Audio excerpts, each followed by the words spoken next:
Good afternoon. Hey, muy buenas tardes. So, Efrain, you can just zoom in on me if you want. Yeah, for now. Thank you. Francisco Guajardo here. I'm the Chief Executive Officer of the Museum of South Texas History, and welcome to the December 2024 edition of Museum Pláticas. So you may have caught a glimpse when we were panning out a second ago of a fellow who's been working for the city of McAllen now for a little while, probably the last maybe 10 years or so, no, más o menos, Joe. So his name is Joe Vera. So we're going to have a museum plática with Joe Vera this afternoon. And so the way we're going to do this is in the very sort of standard way that we tend to do museum pláticas. There's a formula that we use here. And so we're doing right now the introduction, and we'll go on break and come back, and we're going to engage in a plática with Joe on his life. So we will talk story essentially for a little bit. We'll see about the depth that we'll get into there with Joe. He's got, I think, a very interesting, very compelling personal narrative.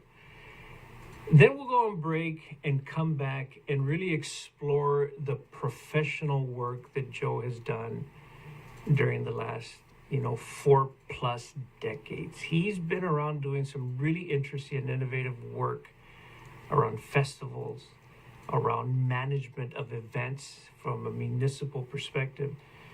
But this is not just any municipal perspective, because this has been a perspective that has been very regional and even international in reach, just because of where he's worked in Hidalgo and also the city of McAllen. So when we come back, we will begin our plática with Joe Vera. So stay with us.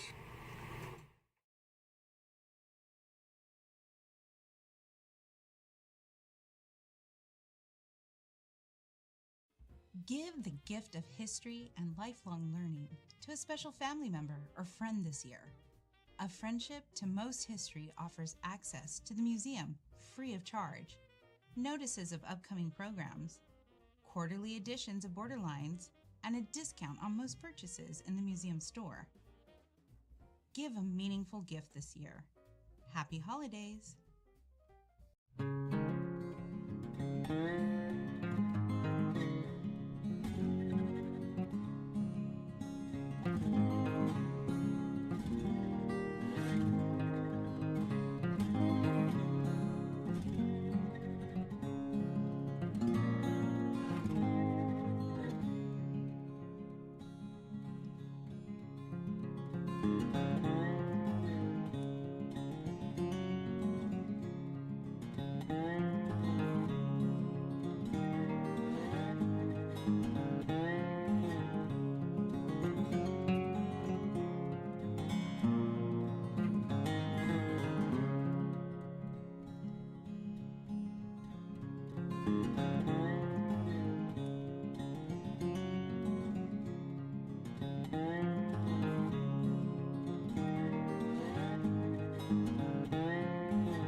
Welcome back to Museum Pláticas, friends of the museum and friends from all over the world. Francisco Guajardo here, CEO of the museum. And so I am joined today by Joe Vera. Joe Vera Jr.? The third. Yeah.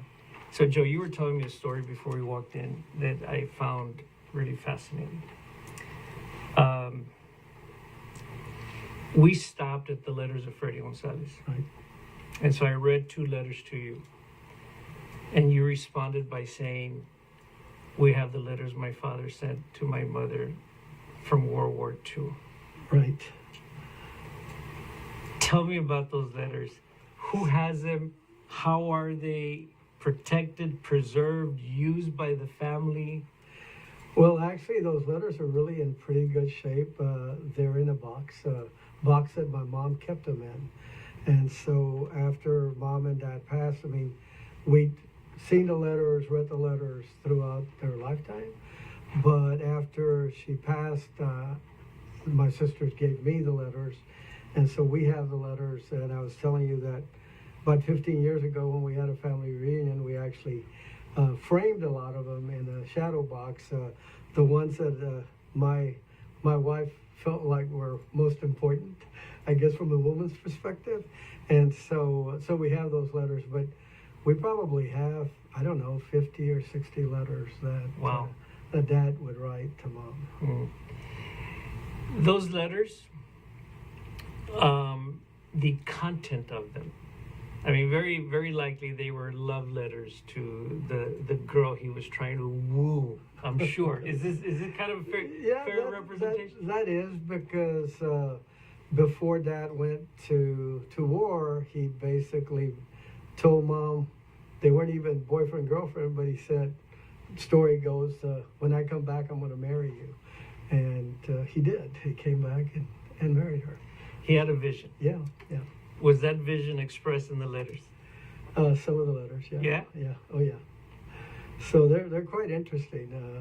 That, of course, reading what letters you showed me from Freddie, I mean, certainly brought back those memories. And I could see really appreciate the content of the letters that he wrote, those final letters that he wrote to his mom. And so, there's even a connection there because they used to be neighbors to my grandmother. Wow. Wow. Gonzalez. So when you shared that story with me, I don't know, maybe 12, 15 minutes ago, it just happened. Yes. So we walked into the room, and then, I took a phone call, but raced out to say to David, call Sandy. I want Sandy to be here for the conversation. The reason I want Sandy to be here is because her mother was essentially the postmaster in Hargill. Okay. Who took the letters from Freddie Gonzalez that he was sending from Vietnam and would put them in the box of his girlfriend's family. I'll be darned. Small world, unbelievable, So to imagine this narrative form that is so connected to so many parts of community life. So I would be very curious to know, and then I'm going to make the plea here, right?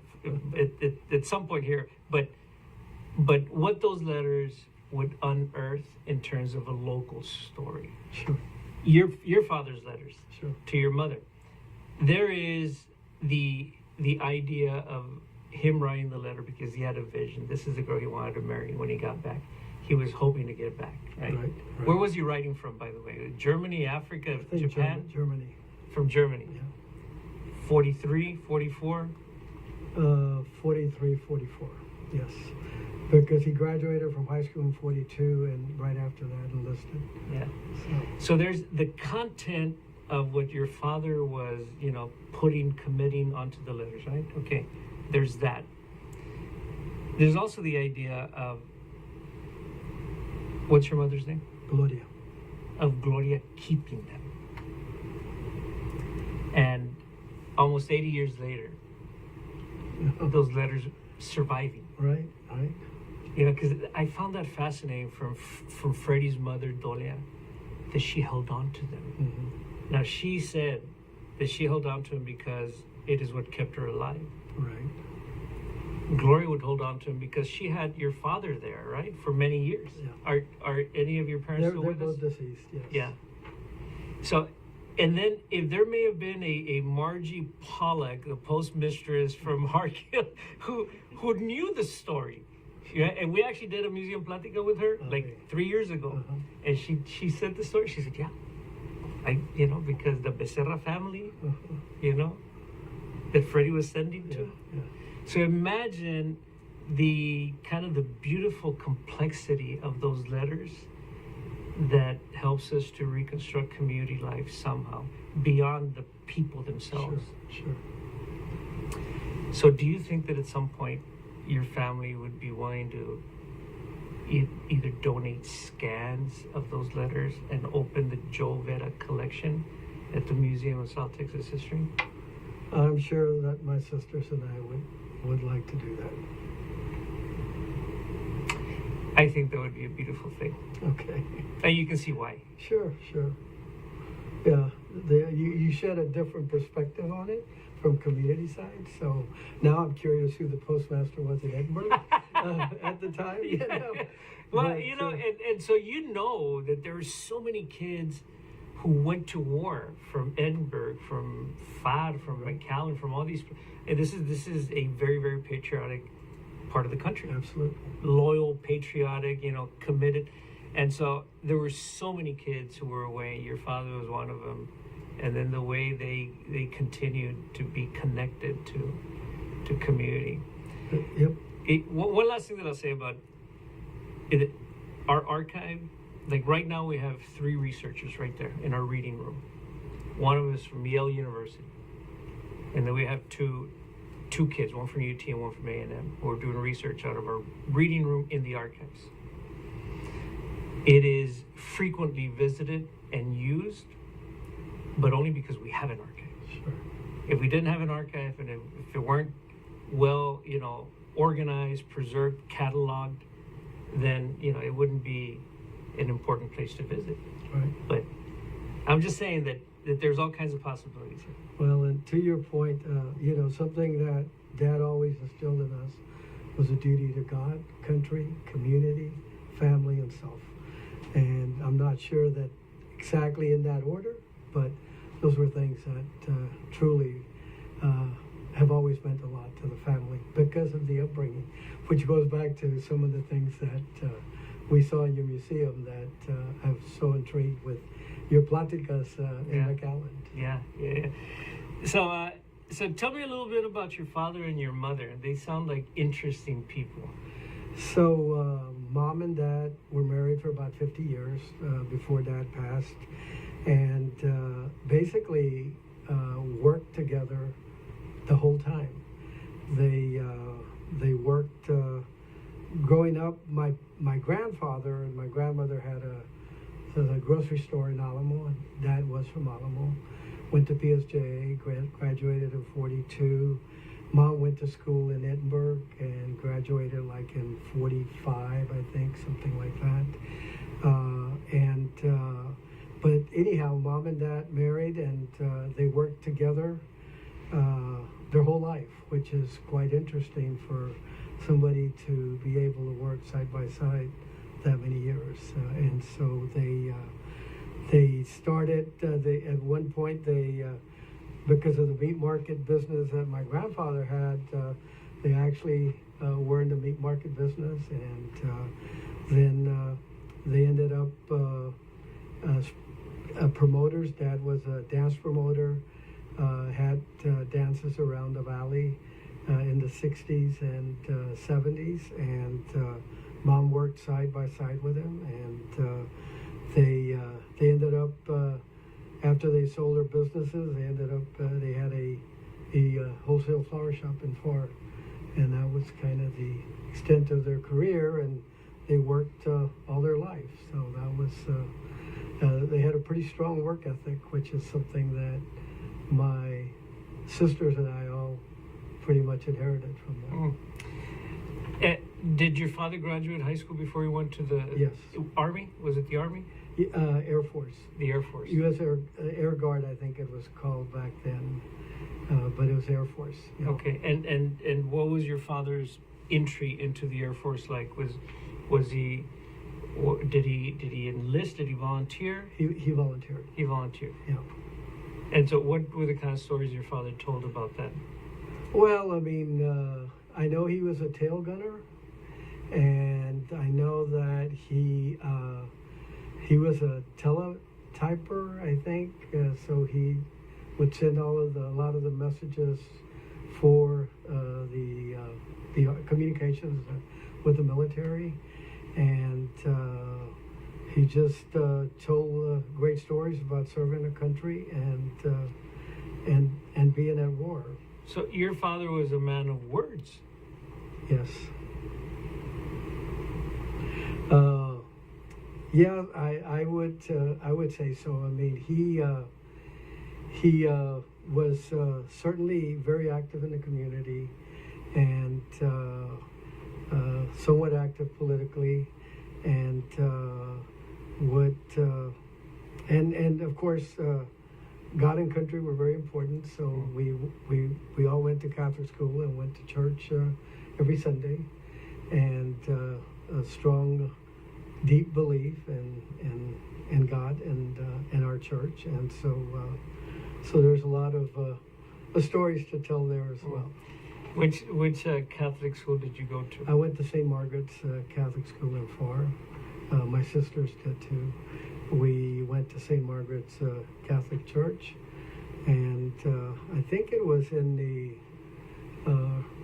maybe early 70s when the diocese kind of rearranged the areas of the parish lines, and so we ended up having to change to a different parish. But my dad always made sure we sat at the first pew in the church, and so now I sit in the back, and I tell my priest that's because I'm just, my dad sat us up front all those years that I just feel like I'm going to sit at the front anymore. So and so when you sat up front, was it your father and your mother at the edge, and then the kids? Yep, that was it. How many kids? There was 3 of us, my 2 sisters and I. And so who sat next to your mother? I think my sister sat next to my mother, and we would kind of rotate, my sister, then myself, then my other sister. Yeah. So I've got an older sister and a younger sister. Okay. And the story of your mother, what was your mother's life like growing up in Edinburgh, and what family was she from? So my mother is Maltos Rodriguez, and so mom was, I know, was in high school band here in Edinburgh, and active in her school. But mom was the oldest of 6 children, and my grandmother actually married, got divorced, and remarried. So mom was from her first marriage, and so mom actually kind of helped raise the other children. And then at one point, because they were the elder kids, I guess, then after mom and dad married, dad helped my mom and my grandmother with the children. With the Rodriguez ones? With the Rodriguez, yes. And so your mother was Maltos? Well, Maltos, because but my mother was actually Escamilla. Her dad was Escamilla. Mm-hmm. So, wow. And your mother was Gloria? Yeah, Gloria. Gloria, Edinburgh High School class of, you said 45 more? Somewhere around there. But it was a very, very war era. Yes. Yeah. Yes. So how do you, after all these years, make sense of your parents about being from that war era? Like, did you see them as, those people were like raised during the Great Depression, and was that a thing for them, being raised during the Depression and then being like caught up as teenagers in this whole fervor of World War II? Well, I think that yes, they definitely valued everything that they had because of being raised in that period. It was always whatever you serve yourself, you better make sure you eat everything on your plate. But they were just very giving people, and very proud Americans, very proud of our country, and believed that if we had to go to war, we had to go to war, and we had to support our country. And that love of country is something that just always has been very strong with my sisters and I and my family. And grandparents on both sides. Did you have a relationship with your grandparents? Yeah, so both my grandmothers both lived into their late 70s, early 80s. My grandfather on my dad's side passed in 72. And then my mom's dad, he moved to Laredo and Mexico, and so then we would only see him once in a while. But Mom would see some of his, he married again, and see him and some of her siblings from Laredo. And so, but the strong family was always the Rodriguez family and the Maltos, along with Vera. Dad was an only child, and so he has had some cousins, you know, but him being the only child, it didn't have any other brothers or sisters. My grandmother or my grandparents had a grocery store in Alamo, and that was there through, I would say, the late 60s, maybe early 70s. Used to be the kind of store that everybody had an open account there at the store, and they'd go in and charge whatever. Les fiaban. Yeah. Whatever they wanted, and so that was it, and they'd show up and come pay their bills, you know. You know, that les fiaban has become such an important part of the culture and the economy. I mean, you go around, you know, in some of the colonias, se fia. Yes.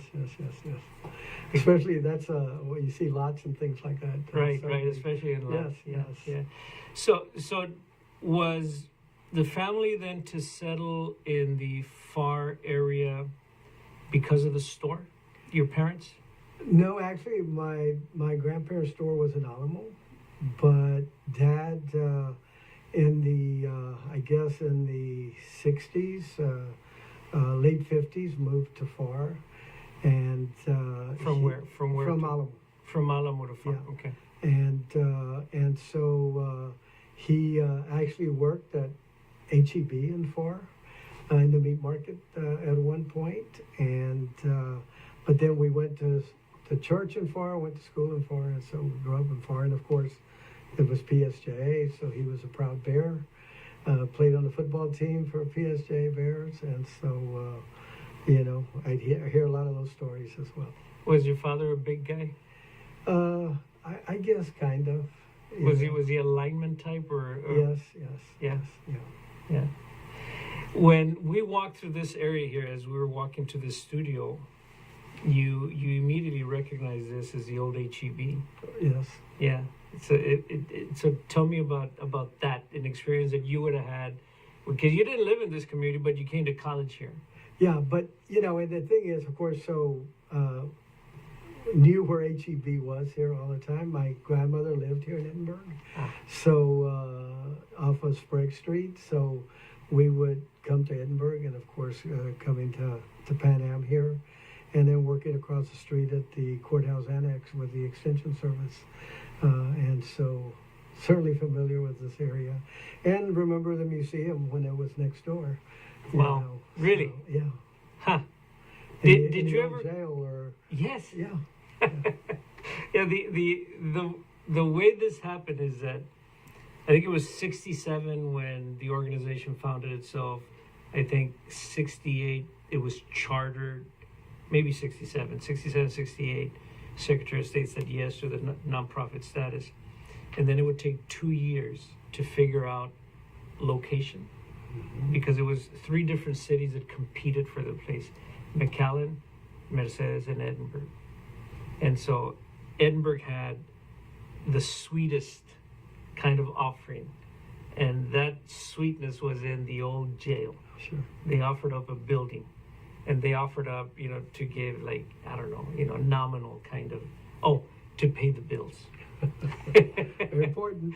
And so the jail at the time, however, was a dilapidated building because it had been, like, left there by the city. It was first owned by the county, and then the city said, okay, look, we'll give you the building, we'll pay the bills. You have to bring it back up to speed, and which the museum did, or the organization did, and then it opened in April of 1970. So when you remember it here in the 70s, I think is a very interesting time for me, because I want to hear some of those stories. You know, people who as kids, I mean, you were already about to, like, you were going from junior high into high school. You were that age. Right. Yeah.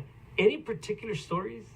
You know, I don't know, but of course, 281 was the main highway, and so you always traveled. You're going to San Antonio or anywhere, you travel to Edinburgh. But just coming here to the square, I mean, the jail was always there, and I just remember that it was a jail, and I remember when it was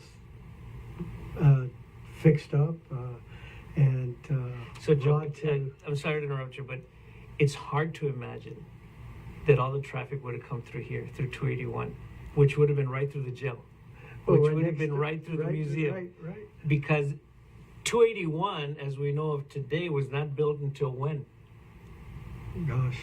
I mean, sometime in the 70s? Right. So, maybe 80s? wow.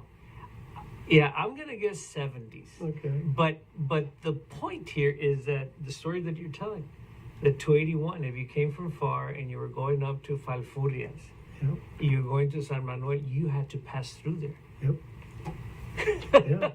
You passed, and there, and on Closter, there was a red light, I'm sure. Wow. 2 red lights, one on each side of the courthouse. And I guess one McIntyre, and I don't remember what the other street was, but, you know, Edinburgh, the courthouse had this giant Santa Claus in front of the courthouse that everybody had to come to see, that giant fiberglass Santa Claus in front of the courthouse. Yeah. Wow. Huh. It's hard to imagine how it really isn't that long ago. I mean, you were full grown. And I'll tell you, I remember coming to the theater. I don't remember it was a Citrus or which one, but when I was in Catholic school, I was telling you about Catholic school, we came to watch The Sound of Music at the theater here in Edinburgh, because that's where they were playing it. It would have been the Citrus. Yeah. It would have been the Citrus, yeah. Wow. Huh. So, you would grow up in the PSJ area. You went to Catholic school growing up, and then you went to PSJ High School. Yep. Yeah. As you were coming up, were you involved in the family business? You said that your parents always worked together. Your parents were, you know, your father was a promoter, had his own place, right? Right. So talk about that, about what that place would have been like and what your role would have been in it if you had a role. Sure. So mom and dad used to be dance promoters, and they had Mexican dances, Tejano dances, and so all in the 60s and up into the early mid 70s. It started in the late 50s, but we were involved. I mean, as young kids, we would go with them, but their dances were like Friday, Saturday, Sunday. We had to go to school on Monday, but we were all involved. I mean, my sisters and I we could go out after we were growing up, old enough in high school, but, you know, at midnight, we needed to be at the dance hall to clean up, to get the place ready for the next day, or we would go and help with a concession stand, that type of thing. And my sister Linda was very involved with them as well, and so that was something that we learned. My dad also had a radio program in Spanish on KRT radio, KIRT, and so it was a Sunday morning talk show every Sunday morning from 12 to 1, and so we grew up in that environment, and I feel like I learned a lot of my event business, kind of in the School of Hard Knocks with them, and learning at what they used to do to make a living and make that business successful. There's a way you use language that's kind of interesting. Were you taught by nuns? Yes. you you evidently use your pronouns well. That must have been beaten into you by the nuns. Well, I've got some nun stories that Oh, yeah? maybe I don't want to share. You But- guys, it's just you and I talking. Yeah. But yeah, you know, when the nuns called, and so I can remember my dad coming to school and giving me a paddling in front of the whole class because Sister Reginald called, and so I remember after growing up, and I remember my mother was upset because one of the teachers was getting after my nephew, her grandson. And she was ready to go talk to the principal about this. How could she be doing this? And I said, Mom, remember Sister Reginald? Remember Dad coming to school in the 3rd grade and whipping me in front of the whole class? And you're going to go tell this principal that she shouldn't get after your grandson? Well, long story short, she didn't go. But, you know, it was those type of things. I said, we didn't turn out so bad, did we, Mom? You know? So anyhow. But that's my Sister Reginald story. Was Sister Reginald an Irish nun?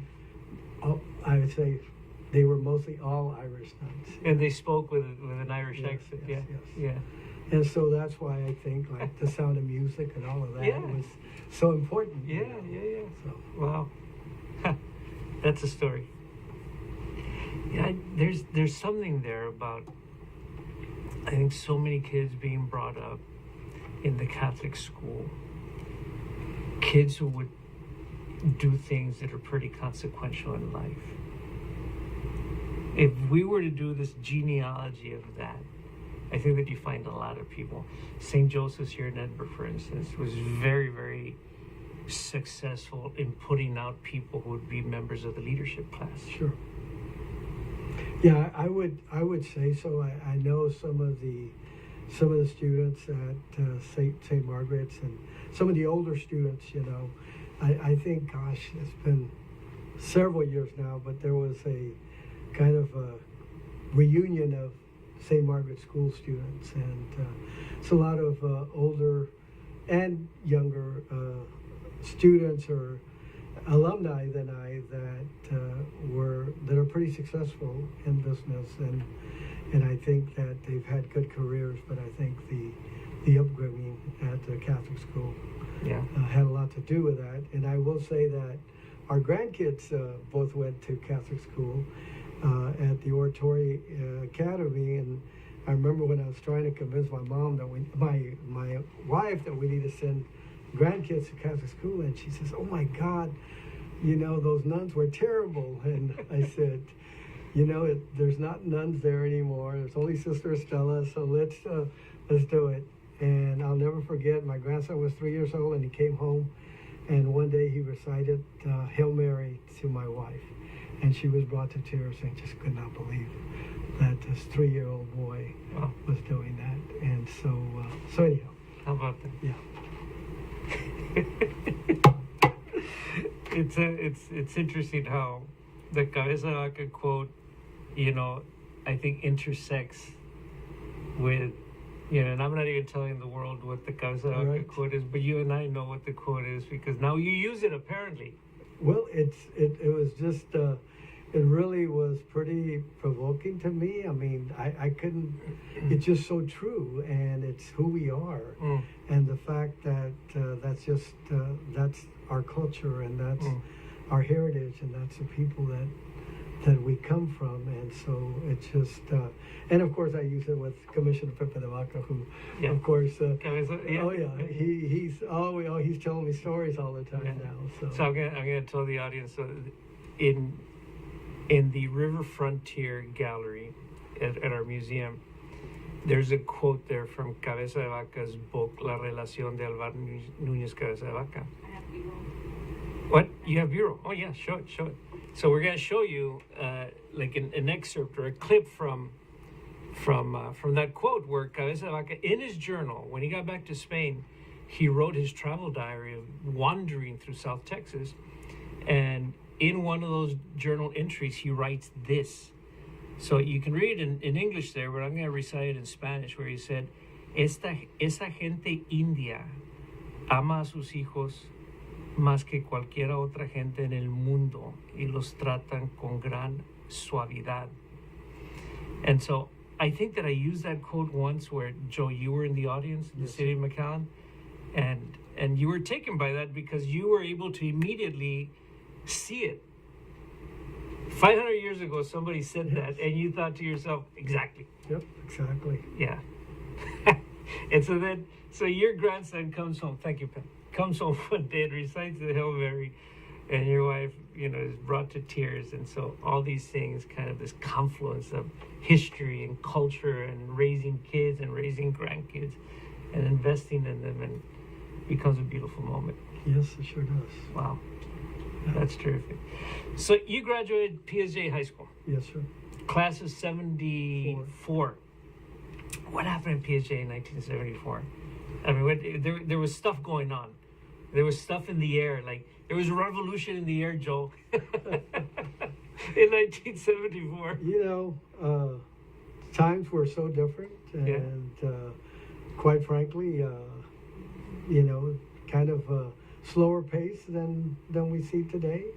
But we had 474 students graduate with our high school class, but it seemed like we all knew each other. Now we have, I think, 4 or 5 high schools in PSJ, and so it's so different than what it was. But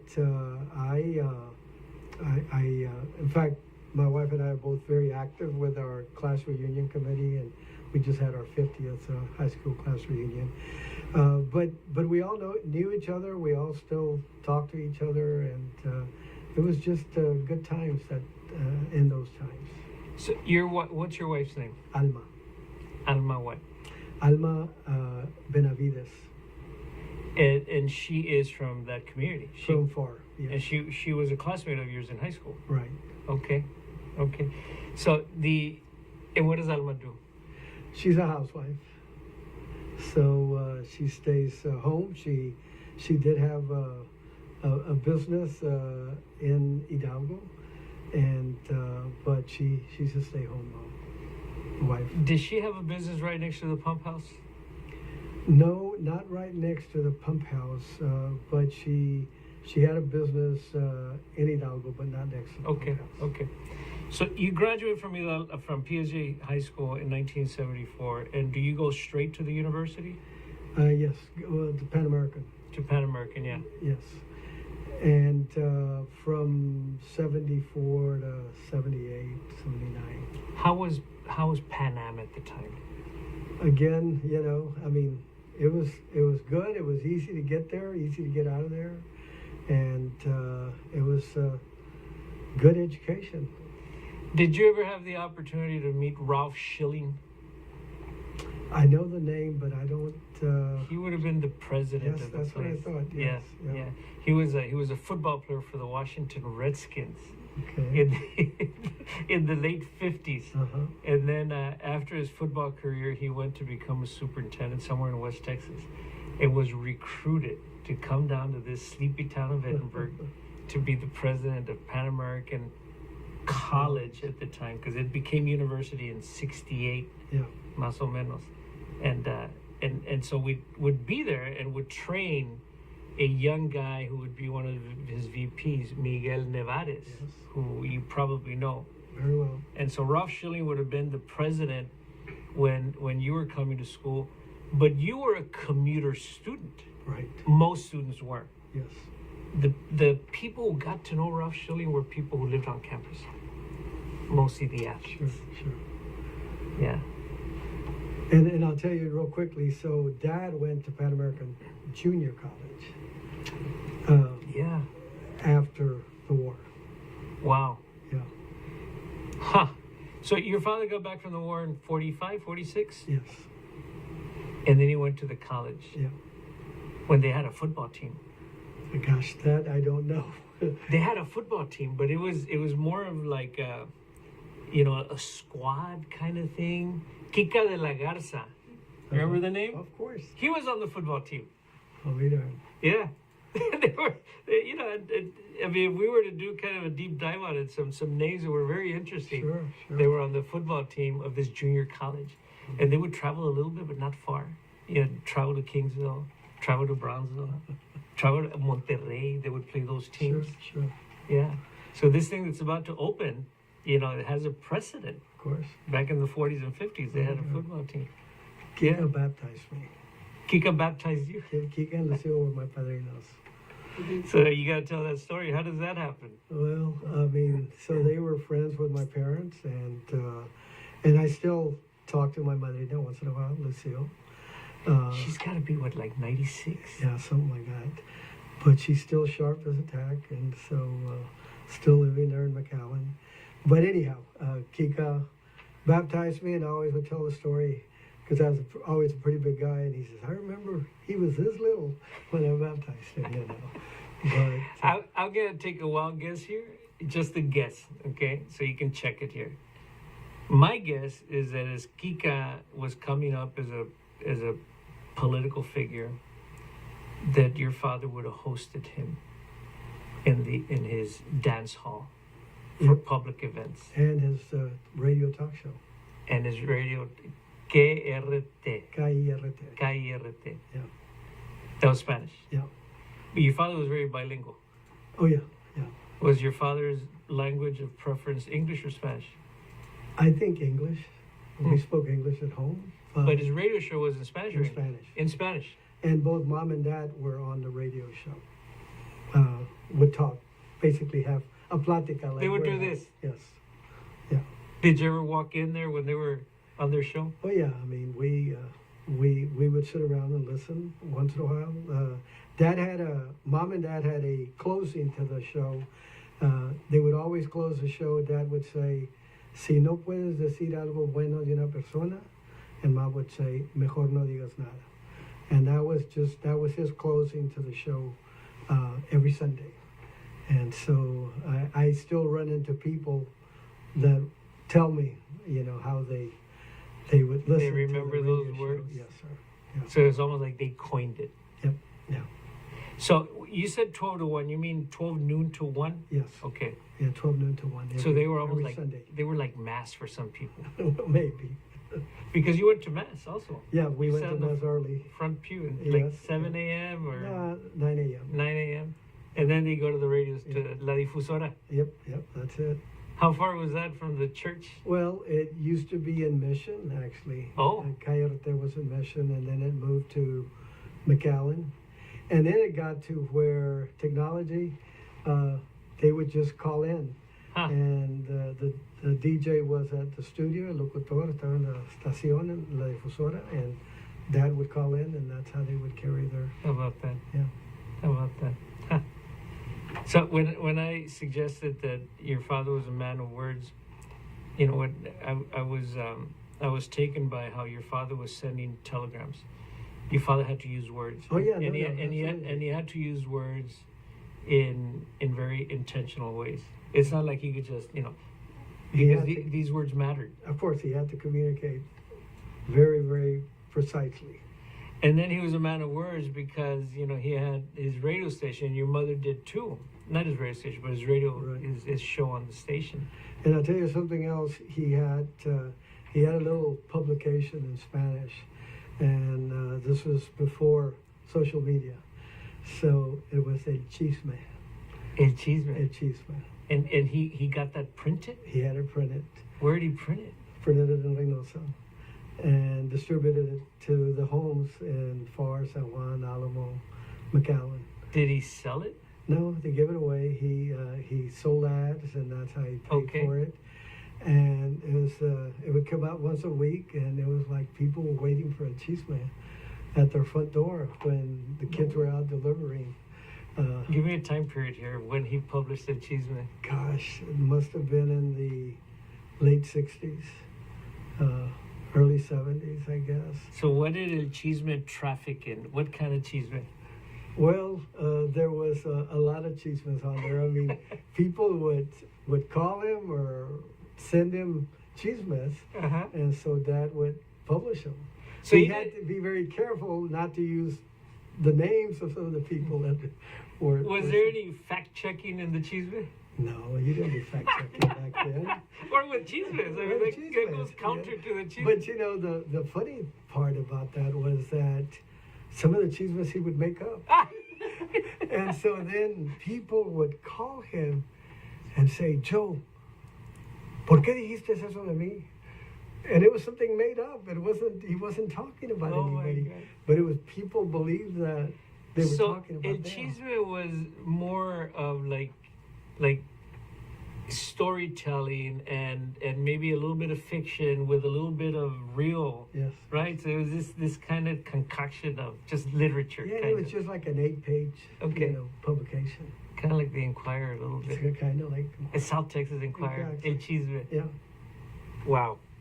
That takes work to publish an 8-page thing. And did it how often? Once a week. Oh my God. Yeah, of course, he had ads in there. On a typewriter? He would do it on a typewriter. Yeah, so he learned how to type, your father did. Yeah. One finger? Or No, he was very good at well, when he was in the military, Yes, he yes. probably, yeah. the teletyper or whatever it was that they would use. Wow. Do you have copies of El Chisme? I think we have a few copies. In fact, I had emailed a couple of copies of Okay. it. So we'll have to. So you emailed him to Pam? Yeah. Okay. So you see how it's taking shape, that the Joe Vera III collection would have potentially letters of your father from the war front, copies of El Chisme, photographs, of the stuff that we're about to get into here shortly. Sure. But it's already textured. It's interesting. Yeah. Wow. So you graduated from Pan Am, but you were already in the workforce.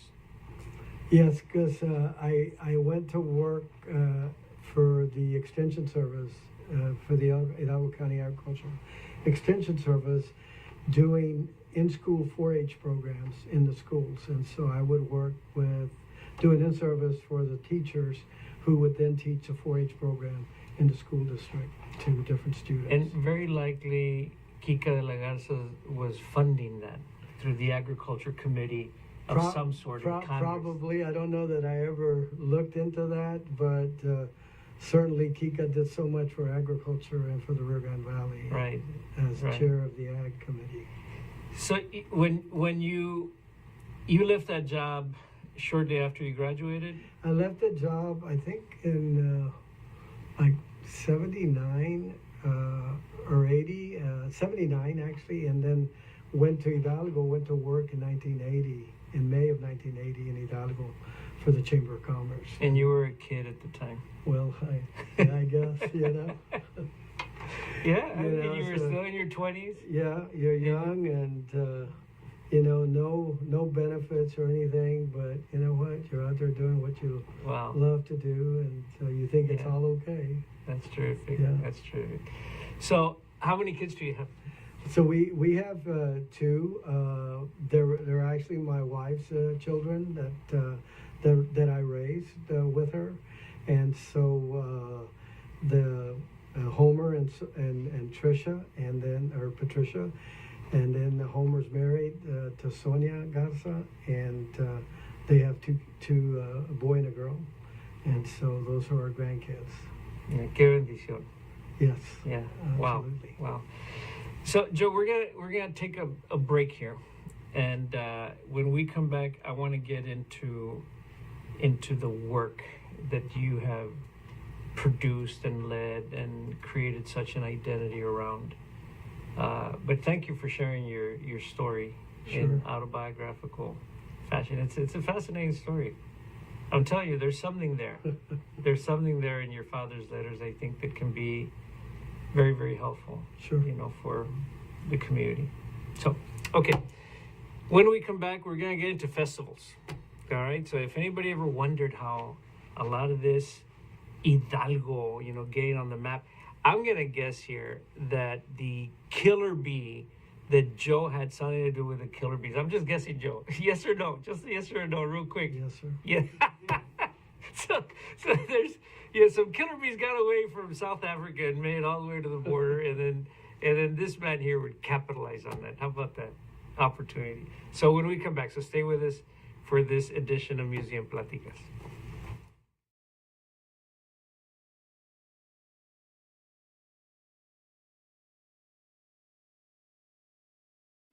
Give the gift of history and lifelong learning to a special family member or friend this year. A Friendship to Most History offers access to the museum free of charge, notices of upcoming programs, quarterly editions of Borderlines, and a discount on most purchases in the museum store. Give a meaningful gift this year.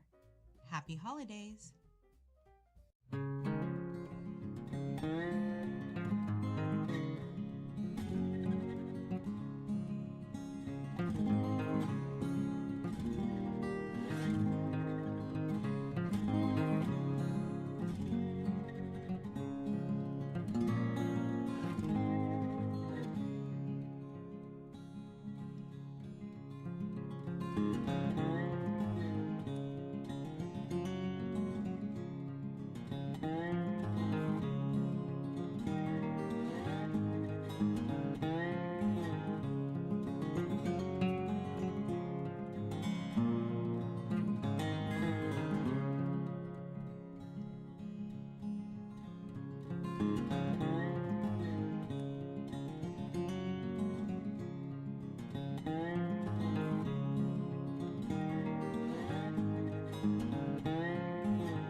It's easy to find it when you know where to look.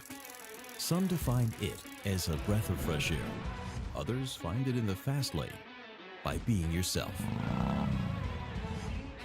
Some like to kick it, enjoy every minute, and get the adrenaline pumping, while others prefer the feeling of adventure, finding the unexpected, the undiscovered. But everyone can agree, coming together in Edinburgh guarantees you'll be making memories you'll treasure forever. Life is a series of experiences with your friends and family, your neighbors and community. Sometimes it's the simple things, like getting together for good times, pushing the limits, learning something new from the old, or just something new. This award-winning, All-America City is yours for the taking. It's in Edinburgh.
Welcome back, friends of the Museum of South Texas History. Francisco Guajardo here, CEO of the museum, and I'm joined by Joe Vera III.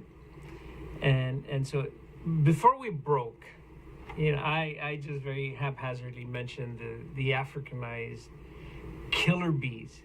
And so then Joe sprang into action telling the story of how in 1980 there was like not 1990. in 1990 there was like a nest of Africanized killer bees that were found. Right. So you got to tell that story, because that's a fantastic story. And I think that we're even going to see, as you tell the story, we're going to see some images here of the hockey team, because we had a donation of jerseys from the Killer Bees hockey team, right? Sure. Which is really, so there's one, and that's born out of this story, this crazy story that brought, on one hand, so much fear. Right. There was a panic across the community. It was like in national media that the Africanized, killer bee had like crossed the border, right, and was a menacing kind of creature. What happened to Hidalgo at that time, and what was your role in Hidalgo in 1990? So I was the president of the Chamber of Commerce in Hidalgo, and so the first hive of Africanized honeybees was found by the Department of Agriculture in Hidalgo, Texas. And so there was some panic, but there was a lot of national media. And so we looked at turning lemons into lemonade, and what can we do with this? And so through the Chamber of Commerce profession and friends, had a friend who had built the world's largest roadrunner. And there's a lot of iconic things like this, the giant peanut in Floresville, and the giant jackrabbit in Odessa. And anyhow, so we decided to make the world's largest killer bee in Hidalgo. And so that actually was unveiled in 1991. But 10 years later, actually 12 years later, in 1996, the city of Hidalgo started working on trying to build a arena, something that could hold festivals, but something that could also be a music venue type of facility. We weren't planning to build an ice hockey arena, but in our research, came across a friend in Shreveport, Louisiana, who was turning an arena into ice hockey, and met Rick Kozubek with the hockey team, or the hockey association, Western Professional Hockey League, who then proposed bringing a hockey team to Hidalgo. That was in 96. In 2003, we actually opened the hockey rink in Hidalgo, and we had the first professional hockey team in the valley. And of course, it was only fitting that it be the Killer Bees. And so that name actually was submitted. There was a contest, and we had all kinds of names submitted, and at the end, the team owners selected the name Killer Bees, and the rest is history. We had great run with the Killer Bees in Hidalgo. When I'm gonna forget how this happened here, but I think that when the museum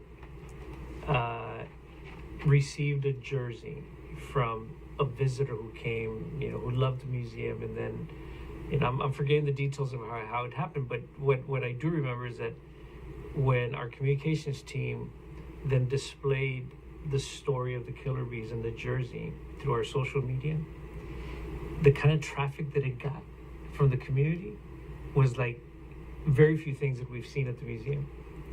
The community was so nostalgic and so romantic about the history, the story, that episode in the history of the region. Sure. About the Killer Bees, that we thought, oh my God, let's do something. So then we created an exhibit.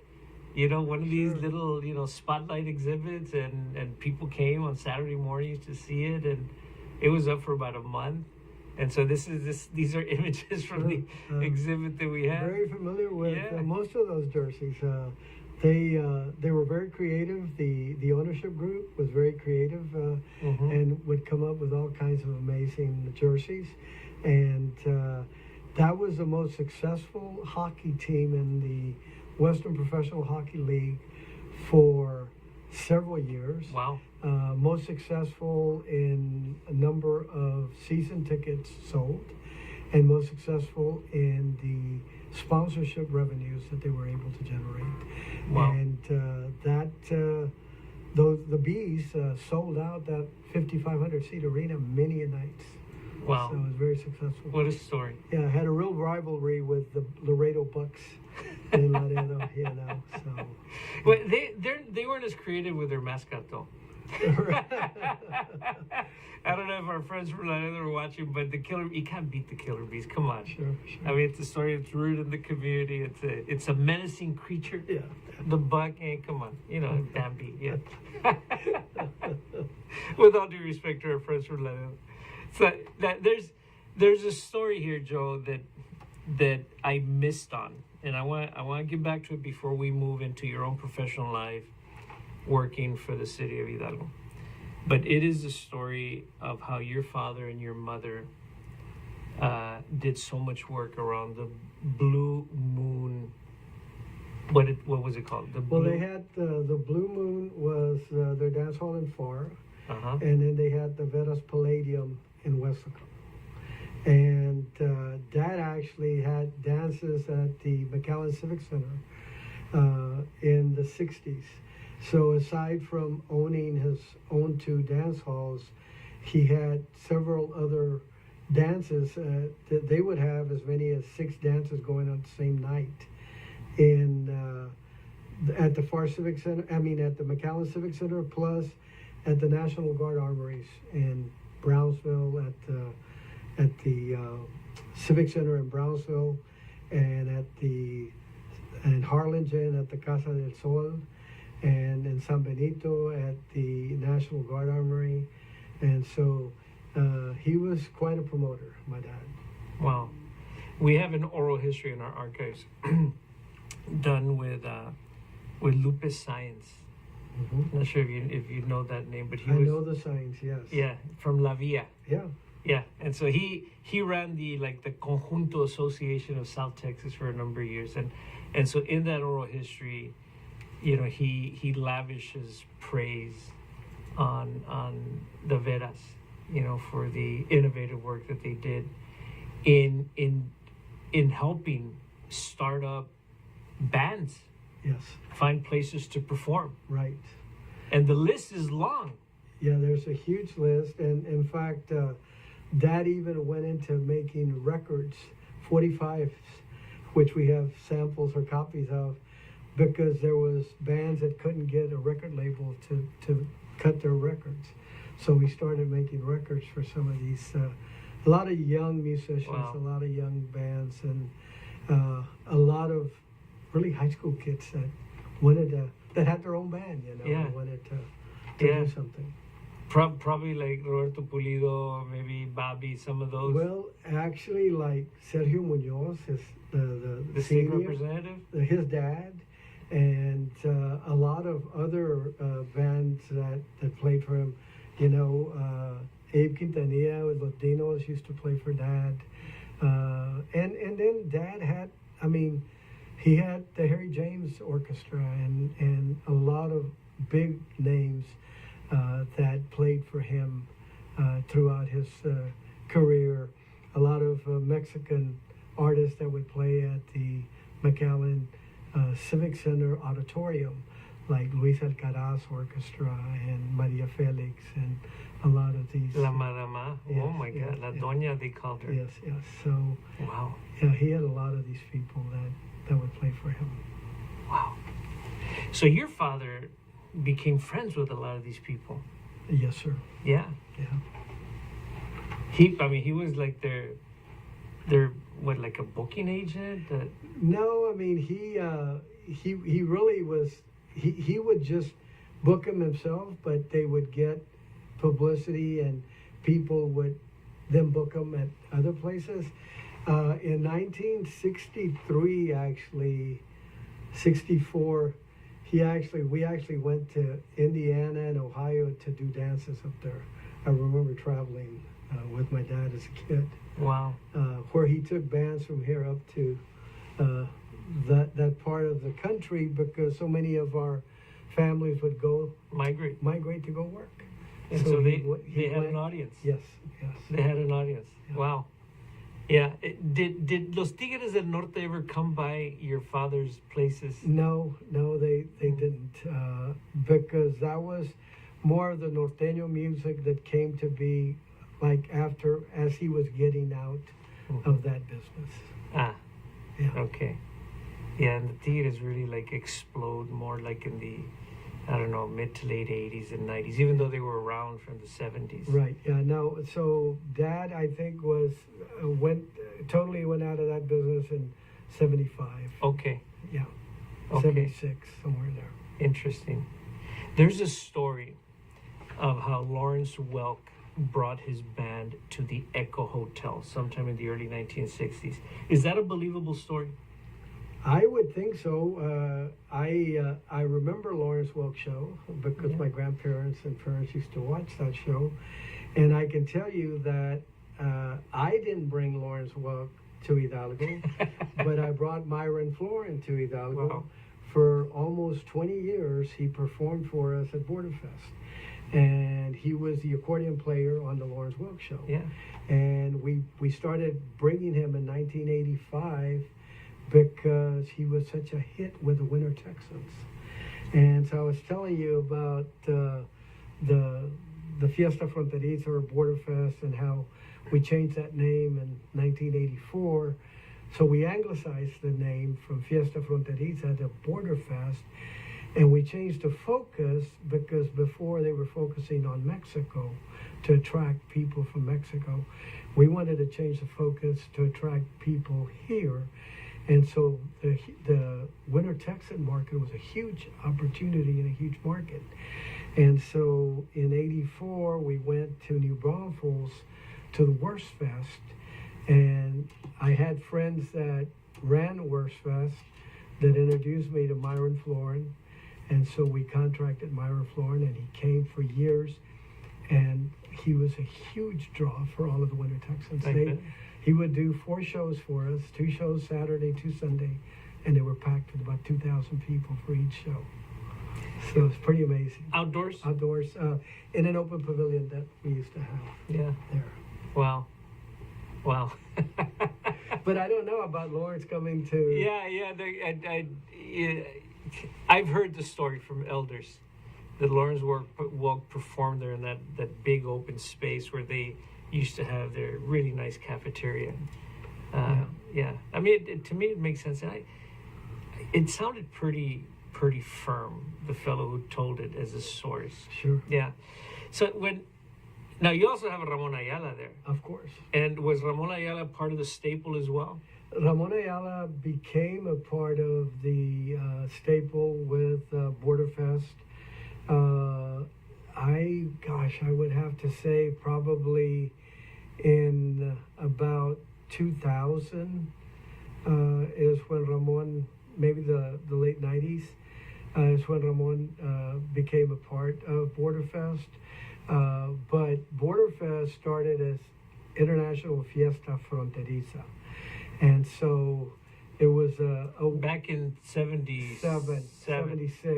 This is, you were still in college. The bicentennial Yes. year, the chamber did an event around that time, 77. And so it went on for a few years, but it was a small community festival that would do maybe draw 200-300 people to come to this community gathering. Mm-hmm. It used to be held at what they called La Cancha, which is where there's a gazebo there in town in Hidalgo.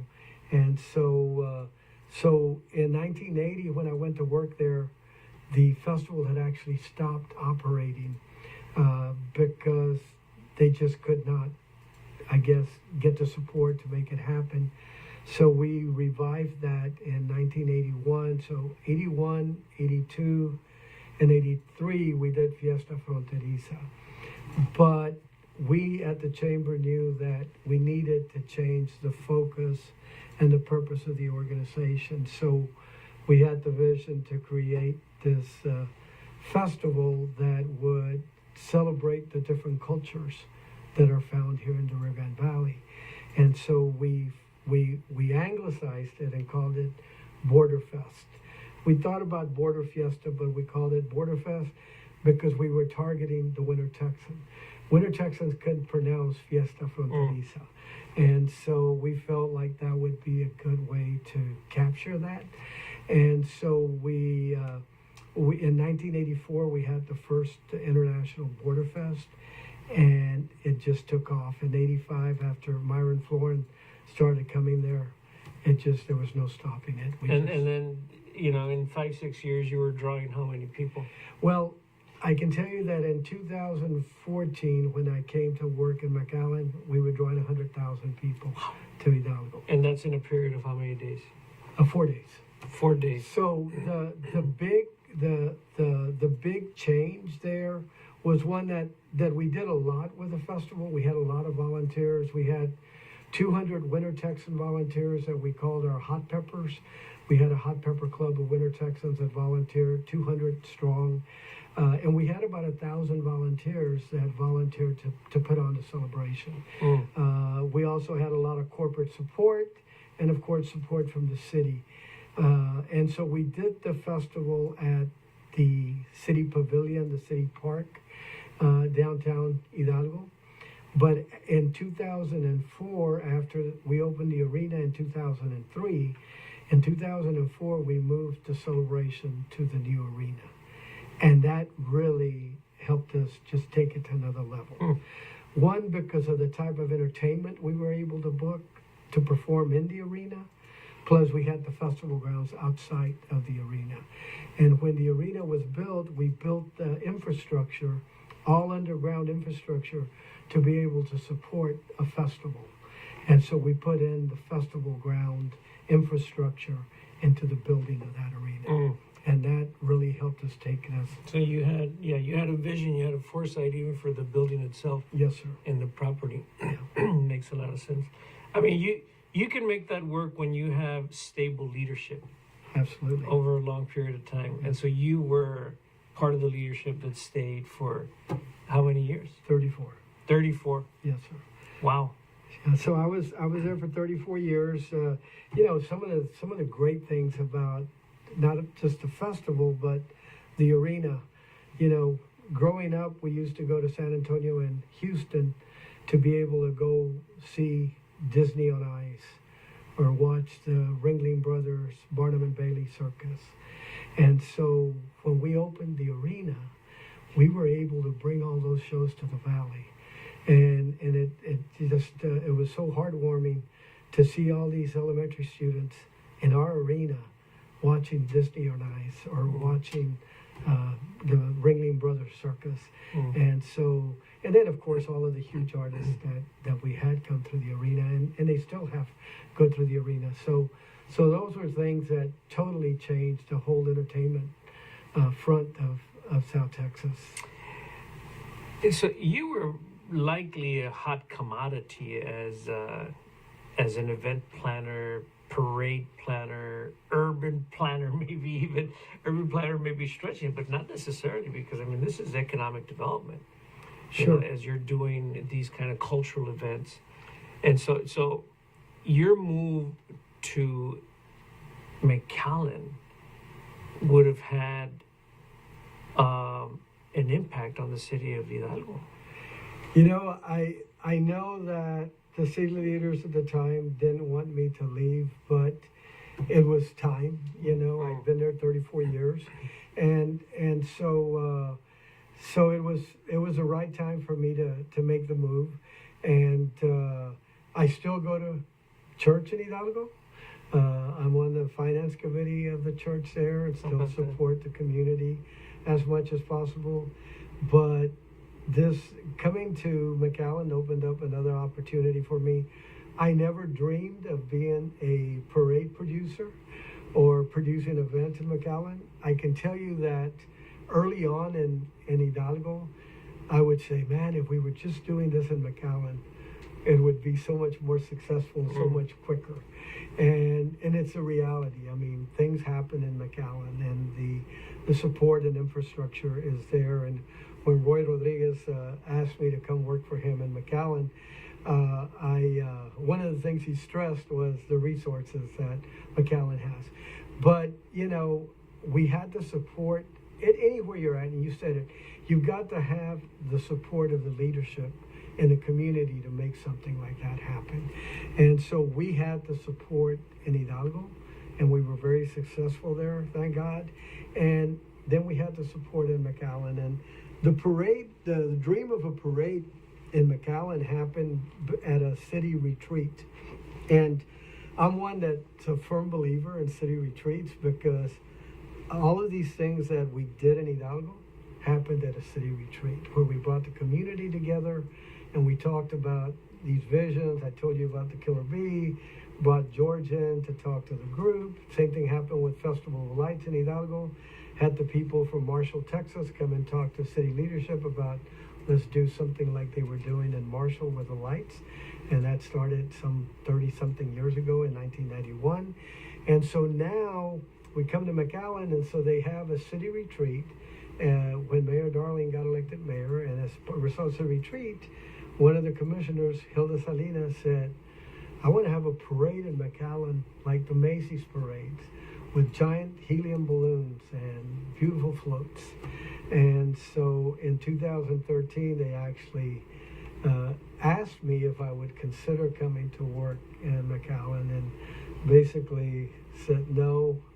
I'm happy where I'm at. In 2014, that changed a little, and so I agreed to come to McAllen and start the parade. And so I came to work in McAllen July 28th of 2014, and we had our first parade in December of 2014. And when I would talk to the team, because we really started talking, last part of August, first part of September, I said, we're going to do this big parade. And they thought I was thinking 2015. But no, this year. December. We're going to do it this December. And so we were able to do that. We turned our parks department, our aquatics directors, our lifeguards, our community center team, all into elves, and created this magical parade. And I was fortunate to have Jean McFadden, who was the executive producer of the Macy's Thanksgiving Day Parade, come and consult with us. She was a friend of mine. And also Barry Kern with Mardi Gras World and Kern Studios in New Orleans come and consult with us. And we went there to visit as well, to make sure we could plan this parade and do it right. I tell my team, you never get a second chance to make a first impression. And if we're going to do it right, we got to do it right the first time. And so the rest has been history. We've had a great ride. It seems that there's something in your DNA, your maybe leadership DNA, that comes from your father and your mother. I would say so. Again, watching them do some of the things that they did. I remember, in the 70s, late 70s, that there was competition in the area, and that was having to do a New Year's dance. And so it was like the big bands were booked by somebody else. And so Dad said to my mom, we're going to do a dance marathon. And it's going to be a 29-hour dance. We're going to start on the 31st and finish at midnight on the 1st. Not only that, but I'm going to book the biggest act that's playing in the valley, who my competitor booked down the street in McAllen to come play for me after midnight. And so it was Freddie Martinez from Corpus Christi, and Freddie still remembers the story. He says, he asked, I told you back then, bands didn't get much money. And Freddie wanted $2,000 to come play for 1 hour. And so my mom said, pay it, that's fine. And so my dad called Freddie, said, come after midnight, your contract's over at midnight, come play for me after midnight, and we'll book you. And so Freddie said, well, $2,000. And Dad said, you're crazy. And Mom said, yes, we're going to pay it. And so Freddie would tell me the story that my dad would say, tú estás loco por pedirme $2,000, pero Gloria está más loca por darte $2,000. But anyhow, I talk to Freddie once in a while, and we talk about. But Gloria knew. She knew. The place was packed. I mean, because he didn't say what time they were going to play. They played after midnight. Yeah. And it was a success. Wow. And so anyhow, so yes, I learned a lot of things, but you know, it's what I do, what we do is all about public service, and Dad did that in a way, but he was his own boss and everything. I don't mind working for the city government or a public entity to do what I do. I love what I do. I have a passion for it, and I have a team of people that share the same passion and love for what we do. And so we create magical moments, and when you connect with those kids on the street, when they're watching your parade or watching a band or seeing what we do, you know, it's just so magical. And even to this last parade we had last week or 2 weeks ago, it rained on our parade. I could remember that would have been a devastating thing. But you know what? We had our parade, and the people showed up. And how many people showed up? We had about 200,000 people show up for the parade. But this year, they came with their umbrellas. They were prepared. They had their ponchos, and it was just magical. I was out there on the street, and we just had so much fun. Wow. So, which Dallas Cowboy did you bring out? Well, this year an injured one, and the current player was DeMarcus Lawrence. DeMarcus Lawrence, who's out for a while. Out. Yeah, and so the whole cowboy thing, you know, came about 7 years ago because we were trying to find what's that right artist or celebrity that we can bring, and we've had all kinds of celebrities over the years, from Disney actors to performers. But the one thing we found like 7 years ago, maybe 8 now, because this was our 11th parade, was that the Rio Grande Valley is like the #1 area in fans for the Dallas Cowboys. We sell more merchandise for the Dallas Cowboys in Hidalgo County in the Rio Grande Valley than any other county in the state, with the exception of Dallas County. And so when we learned that, it was like, there's a real following here. And so we even learned. After 35 years of torture. So, you know, in visiting with our friends at HEB, who are our presenting sponsors, and so we learned this, and so then we said, that's it. And we've done that, and people say, why don't you bring anybody else? Well, I say, get us somebody who's going to bring as many people as these guys bring.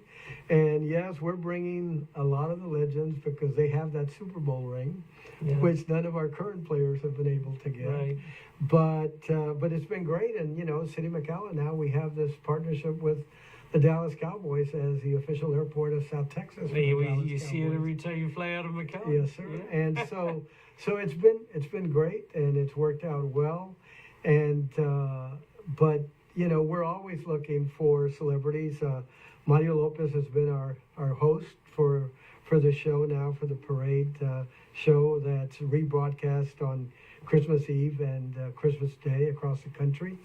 But we're always looking for celebrities to bring in. What's the peak of attendance here in the last 10 years? 270,000 was last year was our attendance. And so, you know, the parade has 4 goals. One is that we improve the quality of life for our residents and the people that visit McAllen. And the other is to make this a destination city, and so it was to have this event that would draw people here. We have what we call a heat map that shows where people are coming from across the country to come to the parade. And we get people from all over Texas and across from the United States that are coming to the parade. The other thing is we wanted to make sure that we could have this event in a safe environment for our people. Going back to the cabeza de vaca, you know, we cherish our families, and we want to make sure that they can come together in a peaceful way and in a safe environment. And our chief and our police department do a very good job with that, with all the officers. And so, in spite of everything you hear on national TV about the border wars and all of this, we're able to gather so many people in a safe environment. And the other thing was just the whole economic impact of this parade. Our parade last year had a $16.2 million economic impact to the region. And so that is employing a lot of people, generating sales tax for the region. And so those are the reasons why we do this. But again, at the end of the day, when you see the smile on those children's faces, and this is a generational thing now. So it's only been going on for 11 years, but people come out there, and it's mom and dad, it's grandma and grandpa, it's el tío y la tía, and all the kids. And you see all of these families sitting out there watching this parade come through. And still that the eye and the twinkle in the eye of these kids when they look up in amazement at these giant helium balloons. It's just something you can't take that great. away. That's great.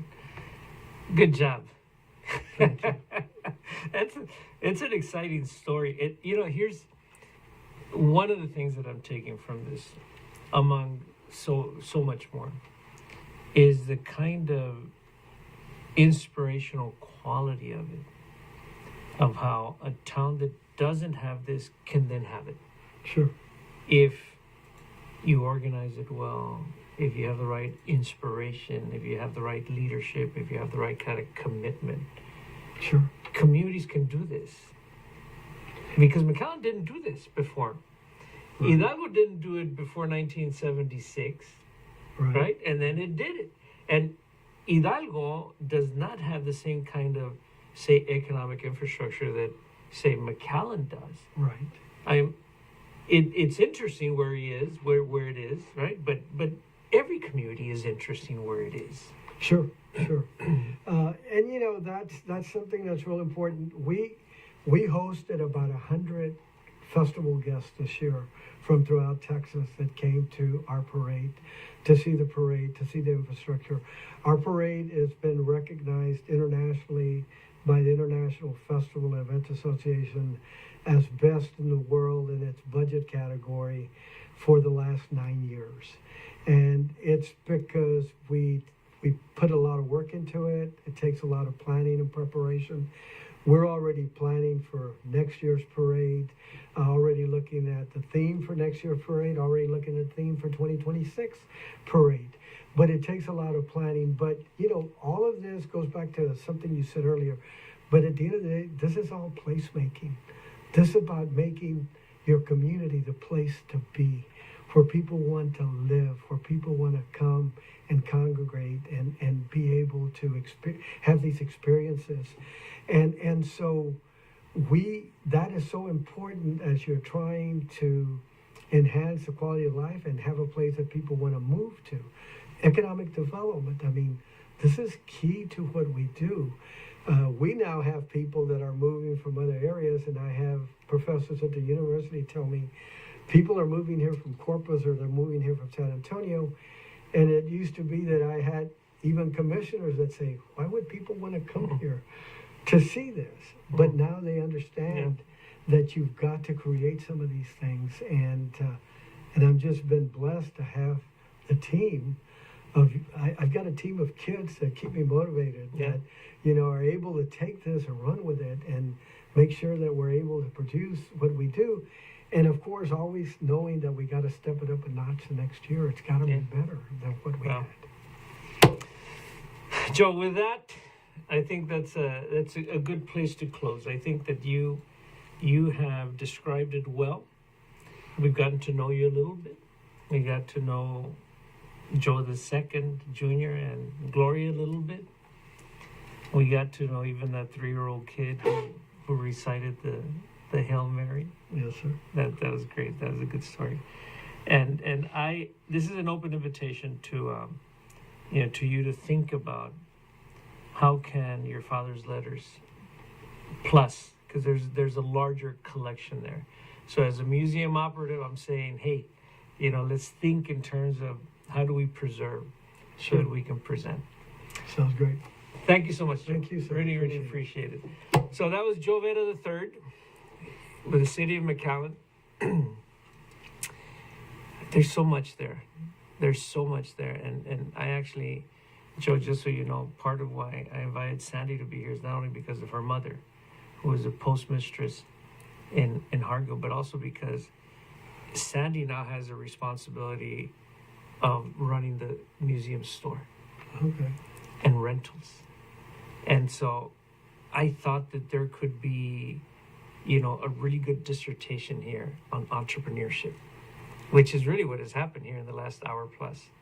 So what you said matters. Sure, thank you. And not only in the narrative form, but also in the mechanics of it. I think that, so this was almost like, they have those things where, look, Mike Krzyzewski speaks, or, masterclass by.